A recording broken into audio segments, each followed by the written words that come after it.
The phone conversation between fantasy veterans Bob Harris and Matt Waldman is a quick and dirty rundown of players, units, or teams from Sunday's games.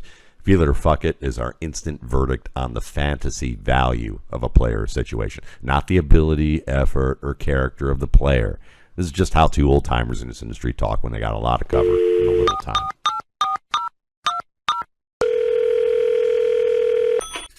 Bob.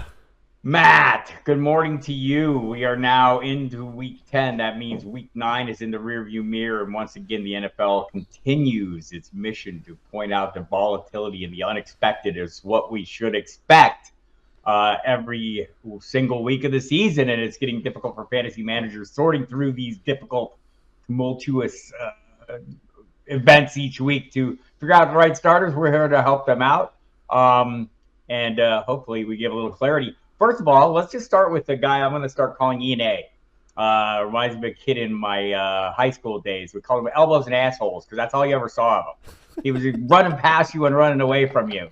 And so when I watched Jonnu Smith taking that 60-yard screen pass 60 yards for a touchdown, it reminded me that Arthur Smith is also a Smith.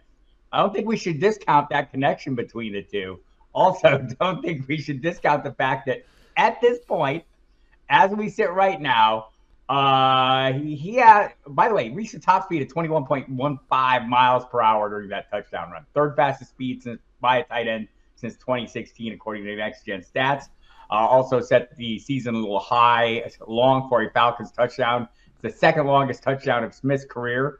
He has a 61-yarder as a Titan. But more importantly, he has now 2 of the top tight end receiving yard performances this season. Travis Kelce is the only other tight end with 2 top 10 performances. Can we just admit it? We feel Jonnu Smith. You're just loaded with information this morning, man. I'm glad I woke up before we did this show. That's all I got to say. I think first of all, fuck the deniers. That's over. I mean, he's here to stay for the season.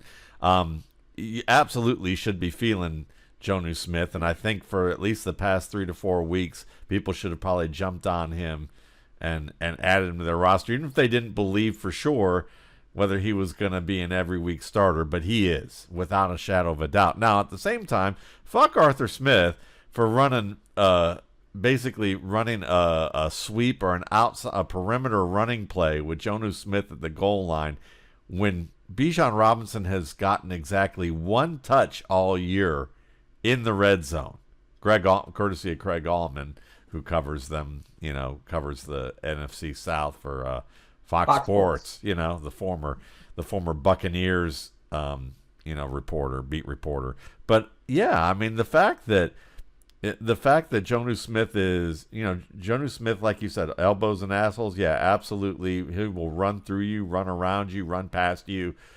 We've seen that they found something that works in terms of using him, and it's not like they're ignoring Kyle Pitts anymore because Taylor Heineke was certainly targeting Pitts and doing a pretty good job of targeting him. I think now we just have to understand that this is a 2 tight end offense, and I'm quite okay with that because after basically Kyle Pitts is the other wide receiver, and he's half wide receiver, half tight end at best. So really, it's Drake London and everybody else in that wide receiving core. So I'd roll 2 tight ends. I think that makes perfect sense. The only thing that doesn't make perfect sense is that you have Bijan Robinson, and you're not using him in the red area or the green area or any area where he could potentially score without having to work through at least 8 to 10 people of the defense in the open field for 40 or 50 yards. So yeah, I don't know, man. Fuck this whole explanation from Arthur Smith. I think he's looking worse and worse by the week in terms of like just the excuses that he tries to use in the media to just kind of downplay. I think it's just someone who's probably, there's a little bit of truth to what's going on here with his behavior. But love the use of Smith. Yeah, his behavior is odd. Well, there we go. Sorry about that. That's all right. I'll say this. Somebody said this on Twitter, and I'm feeling this. Arthur Smith is what Cleveland Browns fans think they have in Kevin Stefanski. and complain about. That's a little harsh. So I just want to say on the Bijan Robinson. So Tyler Algier had a 5-yard run in the fourth quarter that capped a 13-play, 79-yard drive. Algier had 8 carries for 41 yards, 52% of that drive. So that's to your point on Bijan Robinson, criminally underused, had 11 carries, 51 yards. But he did have a fumble, right? I mean, I guess, my question to you, are you feeling Bijan Robinson is like a poor man's Jahmyr Gibbs? Yeah, and I didn't think that we would be saying that at this stage of the game, but he is absolutely being used in that fashion and probably not being used as wisely. So absolutely feeling it ironically. So yeah, I mean I look at it this way, Bob. I mean, it's kind of like I don't know. They're using I don't want to go there. I'm not going there. I don't know if I can go where I want to go with this. So we'll move on, Bob. All right, well, let's move on to Chris Olave. I feel like I had developed a blind spot to Chris Olave. Just in general, I felt like I was mostly fuck him. I think a lot of that came from watching Derek Carr, his negative reactions to him in a single game. And I thought, wow, if Derek Carr's so out on him, so should I be. But then I look at the numbers. The numbers tell a different story. Where are you at on Chris Olave? Yeah, absolutely. Chris Olave is like the number 17 receiver over the past 4 to 5 weeks. I believe that's where he's at. And recently, what you see is that they're making adjustments because Derek Carr can make all the faces he wants, but Pete Carmichael has been really isolating Chris Olave to being a vertical threat early in the season, other than maybe once or twice used out of the backfield. So it's nice that they've switched up and said, you know what? Let's do a little bit of a reset here. We're going to start targeting Olave in the short game, the underneath game. Get him some quick hitting passes. Let him show what he can do as a route runner in those areas of the field, and maybe build a little more confidence and rapport between the quarterback and their top receiver. And I think that's working. Maybe the numbers aren't as gaudy as what we saw last year, but we're starting to see some consistent targets for him and a little bit more volume. And I think that that's an important place to start, because if opposing defenses realize that Chris Olave is being used in such a limited fashion, that doesn't help anybody. So I'm glad to see that they're kind of making some adjustments here and it's working out. So the Houston Texans apparently have drafted the right quarterback. According to the Carolina Panthers, they did. Anyway, broad shot there. C.J. Stroud had a fantastic game, set the rookie record for passing yards, 470 yards, 5 touchdowns. Did it fueled by the great performances of Dalton Schultz, Tank Dell, Noah Brown, and to a lesser degree, Nico Collins. Are we feeling Nico Collins right now?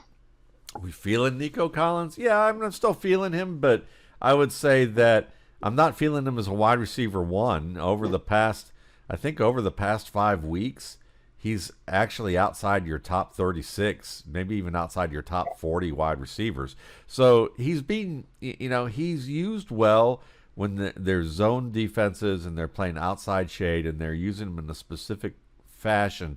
And then when it comes to some of these jump ball, go up and get it balls, they're not throwing many of those.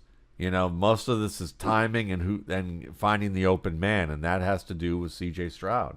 He's playing good football, and he's not just predetermining who he's going to. And I think that's affecting Nico Collins in the short term. So I would say, is Collins a wide receiver 3? I think that's a better way to look at it, even though everyone was saying he's a wide receiver 1 moving forward. And, I think a lot of that was preseason confirmation bias of like what they saw early on. So, Collins has been good, but I think he's coming back down to earth just because of usage and how defenses are playing, and CJ Stroud is appropriately responding. Noah Brown turned up big. And I mean, there is no Robert Woods right now. Might this relegate Robert Woods kind of to the ash heap of fantasy producers once he returns from his foot injury? Is Noah Brown the real deal? Are you feeling that? I mean, I think it's possible because Brown has nice size. He's a really physical player, and he is a go-up-and-win-it guy in the red area in a way that Robert Woods is not. But I'm not feeling that just yet. I'm feeling Noah Brown as just a bye-week option who you're going to take a speculative call on because he's had recent volume. that's worked out well, and he's played well. But I'm not sure they're going to just relegate Robert Woods to the ash sheet yet. Fuck that idea. I was hoping for that. Okay, I'm gonna go for one of my guys. So tight ends, Dalton Schultz was a thing. There were some other tight ends were a thing. I felt like it was extremely beneficial matchup for one Cade Otton, and he cashed in. What is Cade Otton for the rest of the season? Is he do you feel him as a viable play on a weekly basis, or fuck it, just a streamer? With you're hoping for that touchdown. Yeah, I'd say fuck it. He's a high-end streamer at this stage. Baker Mayfield really had a nice matchup. They did match him up in the red area well to draw a linebacker, and the coverage was right so that he could throw the trust target to Otton, who came down with it. And Otton is a good young player, but I think he's probably a year away from becoming low-end TE1 type of production on a consistent basis. Cole Kmet apparently is everybody's tight end. America's tight end struck twice against the New Orleans Saints, and playing with Tyson Bagent. I think probably most everyone was out on this game in terms of the Bears' skill players in general. I thought they acquitted themselves quite well. None better than Cole Kmet. What are we feeling Cole Kmet as? I still think he's a low-end tight end one at best. I think that he made a heck of a catch early in the game on a fade route that Tyson Bagent shouldn't have thrown. I mean, this was basically Cole Kmet saving Tyson Bagent's bacon. It was a great catch, but it was one of those things that happens once a year and at once every other year maybe type of thing out of Kmet. He's a solid player, but to me, if you took Drew Sample out of the Cincinnati Bengals lineup and you put him up with Cole Kmet, I would bet you that and you disguised their jerseys so that you didn't know which was which. I think a lot of beat reporters wouldn't be able to tell the difference, and that doesn't mean bad things about Drew Sample, but it just means that Cole Kmet, I think, is a little bit overrated. Well, since you invoked the great Drew Sample in that mighty Bengals tight end room featuring the former quarterback Tanner Hudson, who, by the way, seems to do nothing but get first downs, but also we saw our first Irv Smith Jr. sighting. Are you feeling this as a sign of the evolution of this offense and Joe Burrow maybe getting back up to full health, or was this just a one-off performance? I'm feeling that I'm open to it because we've seen more targets and yardage out of Irv Smith the past 2 weeks, and he had a nice matchup against Jordan Poyer where he won pretty easily on a corner fade early in the game. But I'm not.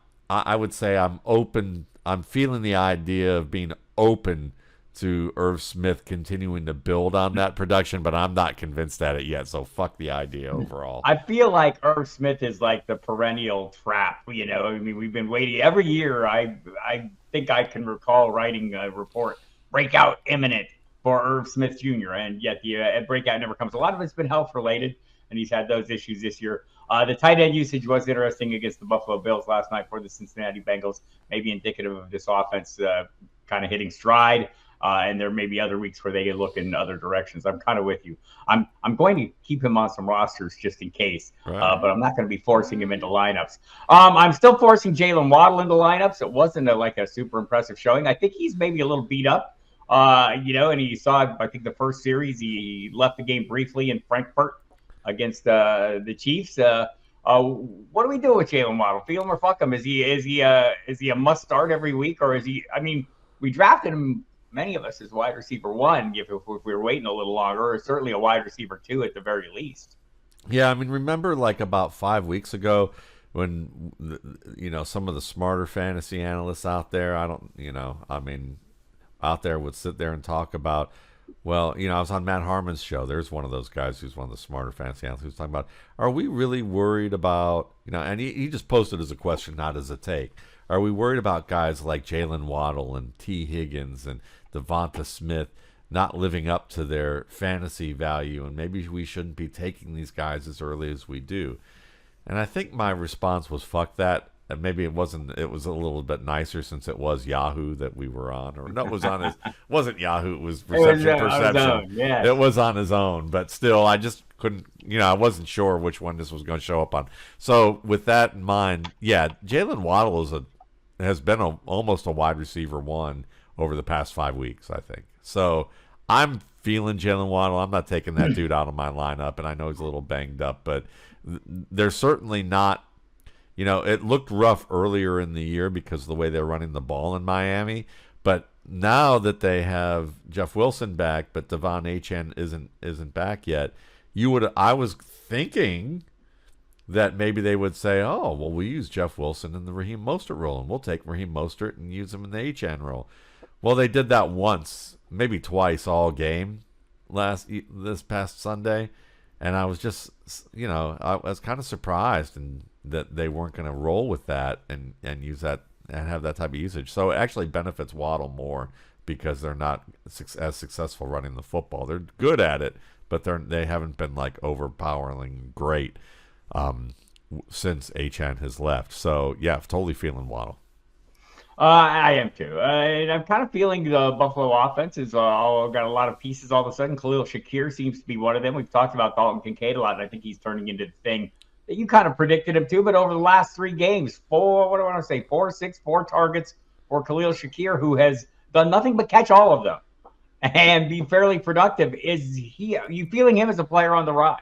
Yeah, I am totally feeling him as a player on the rise. And, to me, coming out of school at Boise State, I saw him as kind of a less physical version of Hines Ward who could take the physicality, but maybe just not dish it out like Hines Ward could or anyone else remotely. There's nobody remotely like Ward in that regard. But he's a good pass catcher, and it was kind of funny because you'd hear beat writers in Buffalo talk about drops in practice over and over again, that was a big issue with him over the past couple of years. He'd make big plays, but then he'd come up short in the preseason or in practice.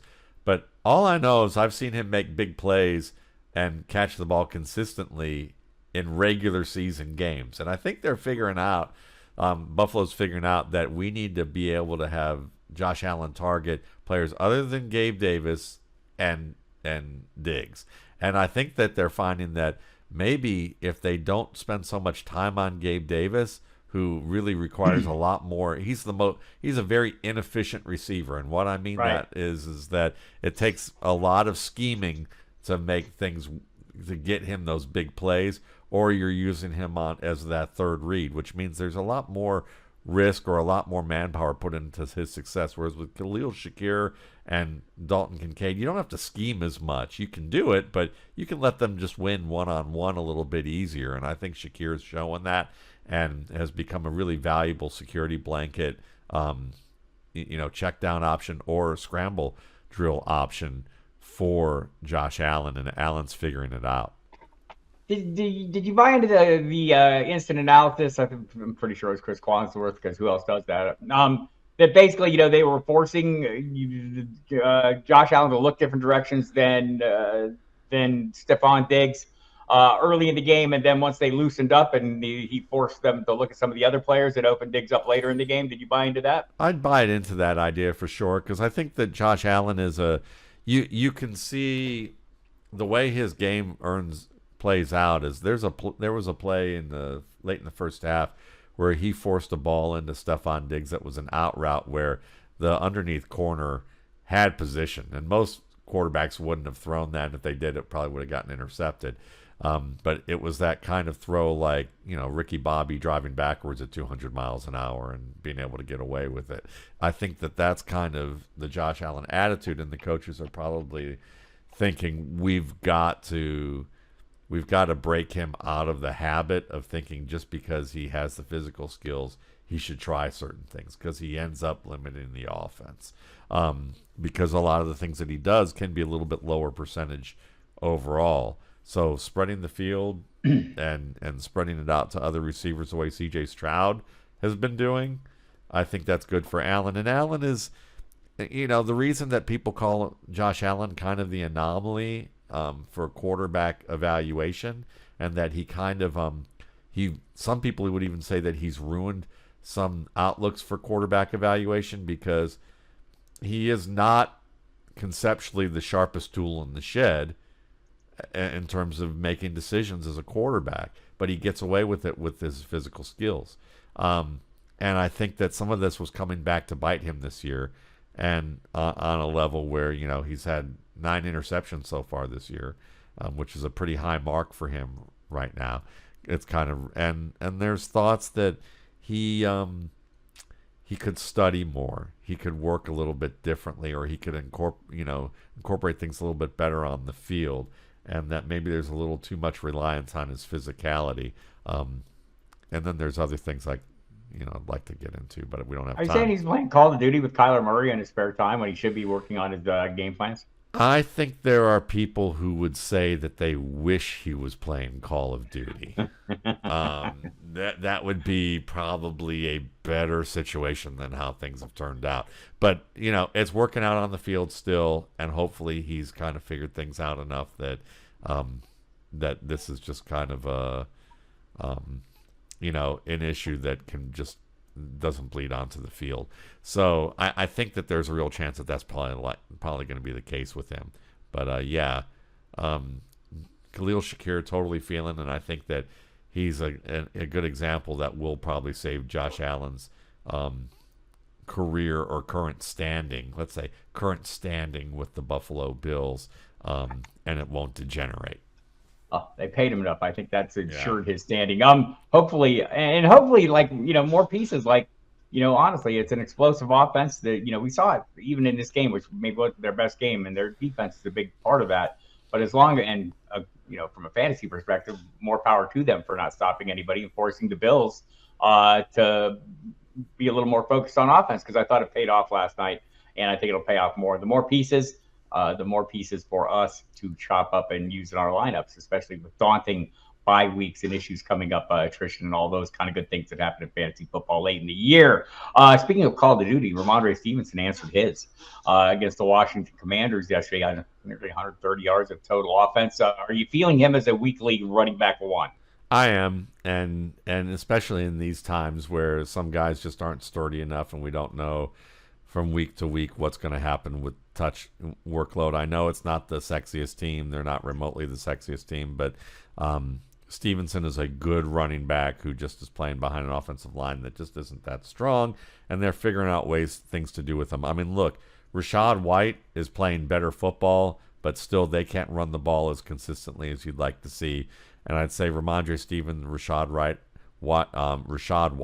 are kind of in that similar tier right now in terms of how their production is going to be distributed. I think Stevenson's a little bit more talented of a runner.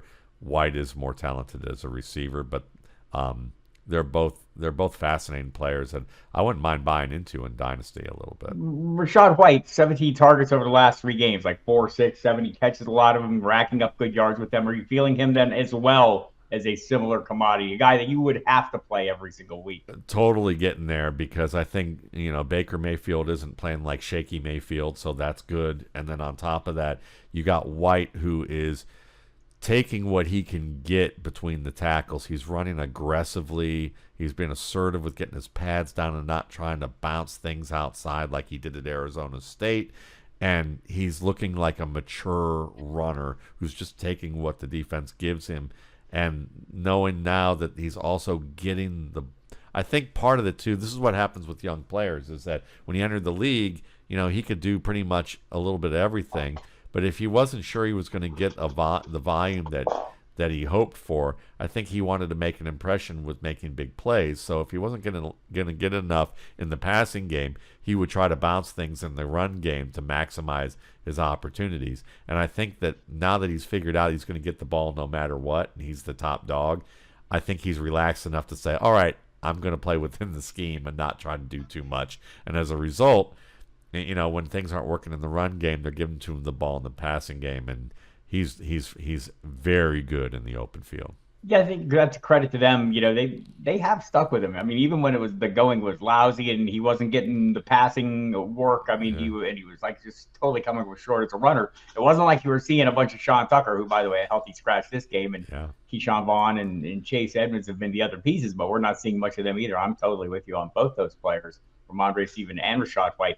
Tony Pollard, I talked about a little bit before, and I went back and I talked to Michael Gelkin about it. So I went back and asked, what exactly he was talking about. And heading into this week's game, the number of runs that Pollard hit 90 miles an hour has gone from, he's only hit it twice this season.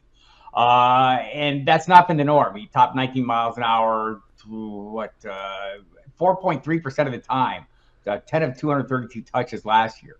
And so I guess, what I'm thinking here is this Tony Pollard has diminished suddenly as his skills and his ability, his speed, his shiftiness. No, I think it's the usage. And I'm going to point my finger at Mike McCarthy as a play caller. Is it possible? Are you feeling Tony Pollard right now like as being ahead of, let's say, Rhamondre Stevenson and Rachaad White? Are you still playing him like that? Or is it, fuck it, I don't like this role that we're seeing him play right now? Fuck it, I don't like this role we're seeing him played right now, and I'm feeling the idea that I should say fuck all the Ezekiel Elliott haters who've been out there for years, because now that Pollard's doing that role, it's yeah, guess what, everyone? What I've been trying to tell you for 5 years, but none of y'all want to listen to that. But I understand, I really do, because Tony Pollard is an exciting back, and when you see those exciting plays, you may not look at the minutia of what Ezekiel Elliott did so well. And people might look at, well, Elliott hasn't exactly lit the world on fire, but the fact that he has earned a split with a very good back in Rhamondre Stevenson behind a craptastic offense in New England, let me just put it to you this way. Tony Pollard in New England would probably be reduced to a J.J. Taylor role. I know that's a little bit of hyperbole, but it's but I would say he would look pretty bad too. Considering that, and I would argue that he might even look as bad or worse than what Ezekiel Elliott has looked in New England. So while we're on the Cowboys, Dak Prescott, feel him or fuck him? Totally feeling him. I mean, he doesn't. His wide receivers really haven't merged past what we know from CeeDee Lamb. He's always done very well with the tight end, and Jake Ferguson is an RSP favorite. He's a good all-around player, and he's really getting the chance to develop into their mainstay guy. I thought maybe when they grabbed Luke Schoonmaker that was going to be he was going to overtake Ferguson, but I think Ferguson has pretty much shut the door on that, at least for this year and probably early next. So he's got good options there. It's just a matter of, can they find a way to get Brandon Cooks a little bit more involved, or can Michael Gallup ever return to that previous form, which I don't think he can. I think he's kind of that guy who got buffered between Lamb and Amari Cooper. So really right now, I would say Prescott is really doing the best that he can with what he's got, and probably transcending this offense a little bit more than what people realize sometimes. I'm going to ask you about a single player here, but really I'm going to ask you a different question. Feeling Kareem Hunt or fuck three-way splits in backfields? Yeah, I mean, I'd like to say fuck three-way splits and backfields, but this is 2023 right now, so you better feel it. Fuck the idea of saying fuck that, because that's it. You're screwed. Who are you going to have then? I'd say Hunt looks good. He's playing good football. They're mixing it up in the red area, so Hunt and Ford are your best options. I think the Pierre Strong thing's diminishing a bit. Flying the ointment. It did this week. They used to he's doing well on special teams too, so they're probably feeling like that Hunt and Ford are both healthy enough to roll now. Yeah, and I think that's true. Also, I think it's interesting. Hunt's kind of turned more into the short yardage guy, Ford more of the passing down guy, and I think that's giving him a little more. And he's been RB17 for the past 5 weeks. So at least in this game, look, Hunt is fine because he's scoring touchdowns, and as long as he keeps doing that, I'm perfectly happy. But you're correct. I mean, people get used to this. This is how running back works now. There are not a lot of feature backs. Get those guys, hold on to them, cherish them, hope they stay healthy, and when they don't, be prepared to deal with these murky committees and try to divine them on a weekly basis as best you can. That means starting lots of wide receivers in your flex positions, occasionally really good tight ends. If you drafted 2 tight ends, don't be afraid to do that.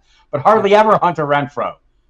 All right, we had a change of coaching staffs and play callers. I thought the youngster came in and did a good job at quarterback, Aiden O'Connell. I thought the play calling was not horrible. I thought there was a lot to like. Also, they were playing the Giants. Are we feeling anything about the Raiders, and in particular Hunter Renfrow? I'm not feeling fuck Hunter Renfrow for right now, but I'm feeling the idea that they have let him out of the cellar where he was chained basically to a water pipe. His game was chained there by Josh McDaniels, and now that the police have come and basically got everybody out of there and ordered Mark Davis to get a haircut. That that things. I'm glad they got rid of the Dumb and Dumber Bowl thing. I mean, come on, dude. The fact that you even eat at PF Chang's on a regular basis and set up an office tells me that maybe you're not getting enough nutrition for that brain of yours. So I appreciate someone's had an intervention, because you can be hermits like us and nobody gives a fuck about what our hair looks like, and that's quite okay. Or you can be the front-facing person for an NFL franchise. Smart enough to pay $85 million to get rid of Josh McDaniels. I mean, or is that smart? I don't know. Yeah, when they got rid of Mike Mayock and Bisaccia, who helped them get to the playoffs, I think that bowl cut was covering up some things that didn't need to be. But thank goodness that there's some change there. They've blown a little air and get the dust out of that place. I'm hoping that maybe they can dust off Hunter Renfrow down the stretch so we can revisit this. And I'll note this about running back. I got to feel it for you, or ask you a feeler to fuck it for this one. The likelihood that fantasy manager or fantasy commissioners and leagues across the world basically create far more flex opportunities where you're only going to have to start one running back in your lineup. Are you feeling that as a huge increase about to happen? I think we're already starting to see that. And by the way, Scott Bischoff been a leader in these kind of things, and you're seeing more flexes in the fishbowl. And I think that's a good idea, right? I mean, let's just put our best players in, and especially look, maybe some of you out there prefer the challenge. Like, hey, this is football, man. You play running backs, said Matt Waldman, raising his hand, not so quietly, right? But I mean, there's something to be said for that too. But also having a few more flexes doesn't hurt, all right? Require a set number of positions and maybe add a little bit to the flex position. I think is perfectly fine. Yeah. Flexes are fun. I just don't want it to be everything all the time. Right. Running back is, I mean, that's part of the challenge of doing this is identifying those gems each week. Who knows? Like, sudden workloads don't always lead to sudden production, said Devin Singletary. Sometimes it does. I mean, trying to figure out the way that's going to work out for you can be challenging. Almost as challenging as deciding whether you like or don't like Geno Smith. Yeah, I'm having a tough time with that one. I was really liking him before, but it seems like, he's taking responsibility for his play, about 4 or 5 weeks ago, and it feels like it just hasn't progressed, at this stage. So, right now I'd say in redraft, I'd say fuck him. In Dynasty, I'd still hang on to him a little bit longer, but, hopefully he wasn't your number one in that case. And, I don't know. There was something else I wanted to say to you, but I can't remember. So fuck it. It wasn't that important. All right, let's talk a couple things that I think are interesting topics for fantasy managers. Trade deadlines in general in your fantasy leagues. Feel them or fuck them. Yeah, I mean, Adam Harstead and I had a good conversation about this on Thursday on our RSP Film and Theory, and Adam brought up the idea of why do we even do it? Like, it's like you're basically cutting off an avenue for people to figure out ways to win. And if you're believing because you don't trust your league mates. Yeah, but that's the idea of you don't trust your league mates, but if you're saying all trades are fair and you're not going to do the whole veto things and have a soap opera every year, and you just rely on the fact that if you have some GMs in your league are assholes, either they're your kind of asshole, and as one of my friends says and introduced himself, he said, "Listen, I'm an asshole, but my friends say that I'm their asshole." And if you have that kind of friend, then you got to sit there and tell them, "Look, don't be an asshole this year. You can't make these stupid trades. You're not going to be in the league." Or if they're not going to listen, you kick them out. And you make sure that they're not, and you deal with that. But I think that otherwise you make all trades fair and you deal with the consequences of that and give them an avenue. I mean, and my point about this was really this, Bob.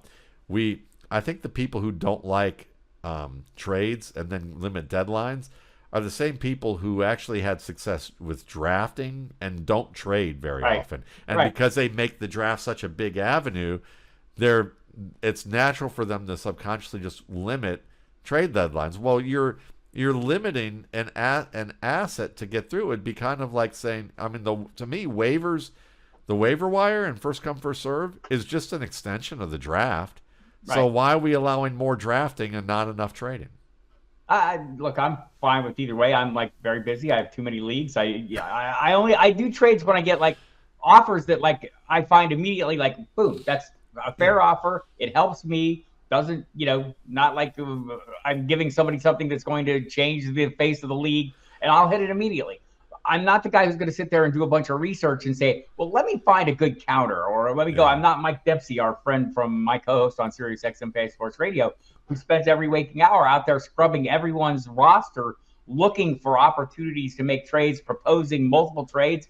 Mostly, look, he does it good. He proposes fair trades that give people something they need in return for something he needs, but he puts a lot of effort into it, he's doing it throughout. If he wants to do that, I'm fine with it. I don't have to trade with him. I don't have to trade with anybody. I can impose my own trade deadlines if I want. I'm with you. If people are out there working the trade circuit in that way, I'm fine with people trading. I do think there's a point where you get into playoffs where you're opening the door to controversy or whatever, and then that's more of a personnel management issue within your league ownership. I mean, if you don't trust people to play straight, and you think they're going to be cheaters, then why are they in your league? And you shouldn't impose those deadlines. And the answer that Adam gave that I thought was really good was like, well, if you don't like the fact that somebody bid on Tyreek Hill late because it's in a dynasty league per se, and you think that he's got a year left, but this year is going to help you. You don't like that someone's doing that. Well, you can counterbid. You can make an offer to somebody, and if your offer is so much better and everyone knows that, and you'll see evidence of collusion. You don't want to have to deal with that stuff. So I understand, I think that probably the deal is that trade deadlines are probably, I'm feeling it in a vacuum and in theory, but in practice, people are too fucked up in their communication and in their straightforwardness to actually execute it well. There's going to be way too much dysfunction. But I love the idea, and if you have the right league to do it, then you're good. If you don't, just know your people. If you know your people are a bunch of assholes and you love them anyway, you may not want to do trade deadline. You may want to do a trade deadline. Related one, trading for picks in Dynasty. I'm going to just jump in and say, generally speaking, fuck that. I mean, I think people, we put a lot of value on draft picks. I think first round picks are pretty valuable. I think after that, and even first round picks to some degree, you're taking your chances. And I think I think generally speaking, people are willing to let go of pretty productive players in hopes of landing a draft pick that's going to get a player that, hell, I can remember trading away a first pick overall the year Kyle Pitts came into the league, and I was ridiculed for it. How could you not want Kyle Pitts? I wanted more picks because I was building, and I got more picks and turned them into a lot of good players. And the guy who has Kyle Pitts probably isn't as happy he got Kyle Pitts. So trading for picks in Dynasty, quickly, feel it or fuck it. Yeah, I'm totally feeling it in the idea that as long as you understand that the early first-round pick, and for sure you're getting an early first-round pick, is much higher in value than like a mid-first or a late first. And that what I am feeling is what Adam also suggested on our show, which is trade for the next year's coming picks, not like 2024 picks, but 2025 picks, because you have a better chance of landing a high pick with that, because it's not predictable that a team that's good this year is going to be good next year. Basically, he's done those models, and that means that 2025 or the year plus one is the better options to go for. Right, and just in general, go back and look at your own draft and look at the players you got in the second rounds and the players that were available in the third round, and the players who were available in the fourth rounds. Before you're out there hoarding a bunch of fourth-round picks, realize you need to maybe accrue some talent with those picks, and that's not necessarily how it always works out for you. So that's right, unless you get the rookie scouting portfolio and pick, Buka Nakua in the fourth round, like someone here did, at least. I hope all my shares of Xavier Hutchinson pan out. I hope they do too, But I'll say this: he keeps reminding people he just ran through Levante David to get a first down on an end around yesterday. He looked pretty good in his isolated opportunities. This is not not intended as an endorsement, but the rookie scouting portfolio is how I make all my picks outside the first round.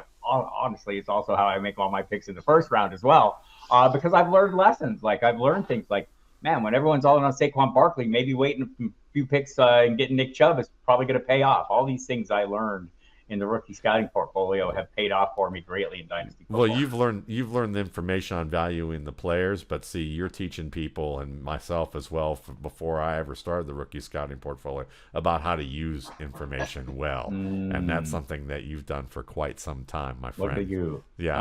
I'm all right, let's get out of here before I'm getting felt up anymore. Avoid the white hunts, y'all. We love you. Bye. Love you. Bye.